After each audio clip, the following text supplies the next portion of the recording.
Madam ఇది కొంచెం serious subject, సినిమాతో సంబంధం లేదు. మీరు రెస్పాండ్ తలుచుకోకపోతే పక్కన పెట్టేసేయండి. Okay Raju, thank you. ఇప్పుడు 1 month అనే కాంట్రవర్సీ ఒకటి నడుస్తుంది. ఏంటిది? 1 month అని కాంట్రవర్సీ ఒకటి నడుస్తుంది. మన మనోజ్ గారు కూడా దాని మీద పెద్ద ఫైట్ చేస్తున్నారు. ఒక చిన్న పాపని అబ్యూజ్ చేసి, చైల్డ్ అబ్యూజ్, ట్రోలర్స్, రోస్టర్స్ అని చెప్పేసి 1 month అనే ఒక ఛానల్ వాళ్ళు, మన మనోజ్ గారు కూడా దాని మీద చాలా సీరియస్గా ఫైట్ చేస్తున్నారు. అంటే మాకు తెలిసి మంచి ఫ్యామిలీ అంటే ఓన్లీ సినిమాలే కాదు, సొసైటీలో ఉన్న గుడ్ కూడా, వాళ్ళు గుడ్ కోసం ఫైట్ చేస్తారు, బ్యాడ్ని అపోజ్ చేస్తారు.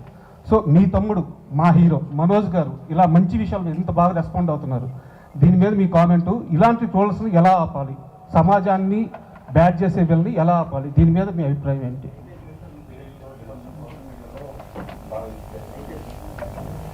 అండి, నాకు బాధ వేస్తుంది ఫస్ట్ అండ్ ఫార్మోస్ట్. ఇంత నెగటివిటీతో కూడా ఉన్నారా అని. బట్ ఐ ఆల్సో ఫీల్ వాళ్ళకి రోటీ కప్డా మఖాన్ ఈ 3 ఉంటే వాళ్ళు ఇలా చెయ్యరేమో అని. యూట్యూబ్లో తమ్నెయిల్స్ చూసి మా అమ్మ నాకే ఫోన్ చేసి, నువ్వేంటి నేను ఇక్కడ ఇలా చేసావంట కదా అని. అమ్మే, నేను నీ దగ్గరే ఉన్నాను కదే. అవును కదా, కానీ ఇలా ఎందుకు రాశారు? ఐ సెడ్ ఫస్ట్ నువ్వు చూడడం మానే. బట్ చూడడం మానేయడం కుదరదు, స్ట్రిక్ట్ యాక్షన్స్ తీసుకోవాలి. Because this is still a new medium, అందరూ నేర్చుకుంటున్నారు. అందరూ ఎంత సెన్సేషనల్గా పెడితే, లక్ష్మీ మంచు స్లాపింగ్ సంబడి అని ఉంది యూట్యూబ్లో, అది మీరు క్లిక్ చేస్తే నేను మేజర్ చంద్రకాంత్కి క్లాప్ కొడుతున్నాను. దానికి స్లాప్కి క్లాప్కి తేడా తెలియని వాళ్ళతోటి డిస్కషన్ ఎలా చేయాలండి. చైల్డ్ అబ్యూస్ చేసిన వాళ్ళని అడ్డంగా నరకాలని నా ఉద్దేశం, నడి రోడ్డు మీద నరకాలని నా ఉద్దేశం.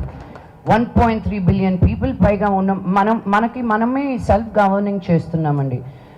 వైఫ్ ఆఫ్ రామ్ సినిమా చేసేటప్పుడు నేను పోలీసుల గురించి కనుక్కుంటా ఉంటే, తెలంగాణ వరకు మాట్లాడతాను నేను, అట్లీస్ట్ ఒక 600 and odd మనుషులకి ఒక పోలీస్ ఆఫీసర్ అంట. ఒక 6,000 మంది కానీ మనం బయటకు వెళ్తే ఏమైపోతారండి? మనల్ని గవర్న్ చేసుకుంటూ మనం వెళ్తున్నాం ముందుకి. సో ఇలా తప్పు చేసిన వాళ్ళు ఎవరో ఒకరు ఆవును తిన్నారనో, ఎవరో ఒకరు హిజాబ్ వేసుకున్నారనో, ఎవరో ఒకరు మతాన్ని కరెక్ట్ చేస్తున్నారనో అని బాధపడమాకండి. ఒక మనిషిని మనిషిగా చూడనప్పుడే వాళ్ళని నిందించాలని నేను అంటున్నాను. మా గురించి ఎందుకు ట్రోల్స్ వస్తాయి, ఎందుకు ఇవి వస్తాయంటే ఉన్నది ఉన్నట్టు మాట్లాడతాం కాబట్టి. మాకు పొలిటికల్గా ఉండడం రాదు. మా నాన్న ఎప్పుడు అన్నారు, ఏదైనా అన్యాయం జరుగుతుంటే ముందుకెళ్ళి ఫైట్ చేయండి అని. మమ్మల్ని చూసి ఇంకో 100 మంది వస్తారని. ఎవరో ఇంట్లో కూర్చొని అలా టైప్ కొట్టుకునే వాళ్ళ గురించి నేను ఆలోచించడం కరెక్ట్ కాదు. సో మనోజ్ ఏది చేసినా ఆలోచించి, ఎంత ఎమోషనల్గా ఇంపల్సివ్గా ఉన్నా కూడాను ముందుకొచ్చి ఫైట్ చేస్తే ఒక ధైర్యం అని వస్తుంది నార్మల్ మనుషులకు కూడా. అందుకే నాకున్న ఈ ప్లాట్ఫామ్, ఈ వాయిస్ని నేను తక్కువ అంచనాగా చేయను. ఈరోజు 33 స్కూల్స్ ఓపెన్ చేసాం మేము యాదగిరిగుట్టలో. ఈ 2022 నుంచి ఇప్పటి వరకు 84 గవర్నమెంట్ స్కూల్స్లో స్మార్ట్ క్లాస్ రూమ్స్ పెట్టాం. అక్కడికి ఎందుకు వెళ్ళి పెడుతున్నారండి, ఇక్కడ పెడితే మీకు ఇంకా ఎక్కువ మీడియా కవరేజ్ ఉంటుంది కదా అని. నేను మీడియా కవరేజ్ గురించి ఆలోచిస్తే యాదగిరిగుట్ట దాకా నేను వెళ్ళి చెయ్యాలా? నాకు బలహీన వర్గాలకి హెల్ప్ చేయాలంటే నాకు ఇష్టం. మా నాన్నకి నాకు ఒకటి తేడా, ఆయన గవర్నమెంట్ స్కూల్కి వెళ్ళారు, నేను ప్రైవేట్ స్కూల్కి వెళ్ళాను. ఆయన బయటకు వచ్చి ఏదో ఒకటి సాధించాలనుకో ఉండకపోతే నేను కూడా మోదుగులపాలెంలో రైతు బిడ్డగానే మిగిలిపోయేదాన్ని.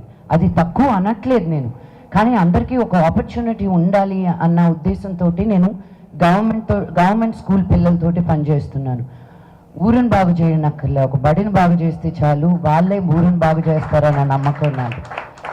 So it's really heart breaking. నేను వినలేదు ఇది ఇంకా, బికాజ్ నేను చూడడం మానేశానండి. ఫస్ట్ అండ్ ఫార్మోస్ట్ న్యూస్ చూడడం మానేశాను. అప్లోడ్ వరకే కానీ మళ్ళీ కామెంట్స్ చూస్తే రాత్రి భోజనం చేయలేను తెలుసా. ఎందుకు ఇంత హర్ట్ఫుల్గా మాట్లాడతారు? యూనో, వ్యక్తిగతంగా మా ఫ్యామిలీని అంటారు, మా అమ్మని అంటారు, నా కూతుర్ని అంటారు. వెనక్కి తిరిగి నేను కానీ నిన్ను అనడంలో ఎంతసేపు పడుతుంది చెప్పు? మీకు లేరా అమ్మలు, మీకు లేరా కూతుర్లు? మేము ఏం చేసినా ఒక 10 మందికి మంచి చెయ్యాలి, మిమ్మల్ని ఎంటర్టైన్ చేయాలని అనుకుంటున్నాం, కానీ మీ డబ్బులు మేము కొట్టేయట్లా, మోసాలు చేయట్లా. వాళ్ళ వెనకాల పడండి మీరు.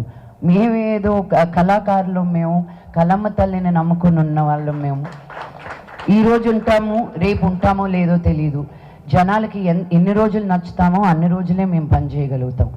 సో సొసైటీలో ఏది బాగాలేదు అన్నప్పుడు నిలబడడానికి ఎవరో ఒకరు ఉండాలండి. అందరూ నా బ్యాంక్ బ్యాలెన్స్లనే చూసుకుంటే ఇంకా సమాజం ముందుకు ఎలా వెళ్తుంది? మాలాంటి వాళ్ళు కూడా ఉండాలి. మరి లక్ష్మి గారు, ఆదిపర్వం ట్రైలర్ అనేది చాలా ఎంగేజింగ్ ఉందండి. సో ఈ స్టోరీ మీకు చెప్పినప్పుడు ఏ పర్టికులర్ పాయింట్కి మీరు హుక్ అయ్యారు? అంటే ఈ స్టోరీలో మీరు ఆల్రెడీ ఉమెన్ సెంట్రిక్ ఫిల్మ్స్ చేశారు మీ పాస్ట్లో కూడా. సో ఆ మూవీస్కి ఈ మూవీస్కి డిఫరెన్స్ ఏంటి? ఆల్రెడీ ఆన్సర్ చెప్పేశానండి. అంటే సెవెన్ డిఫరెంట్ గెటప్స్, డిఫరెంట్ ఒక 25 years ఏజ్ డిఫరెన్స్ ఉంటుంది కాబట్టి. అండ్ మనకి అమ్మోరు లాంటి సినిమాలు వచ్చినప్పుడు ఈ సోషియో ఫ్యాంటసీ ఫిల్మ్స్ అని చాలా ఎంగేజింగ్గా ఉంటాయని నా నమ్మకం. సో అందుకే ఐ చోజ్ దిస్ ఫిల్మ్.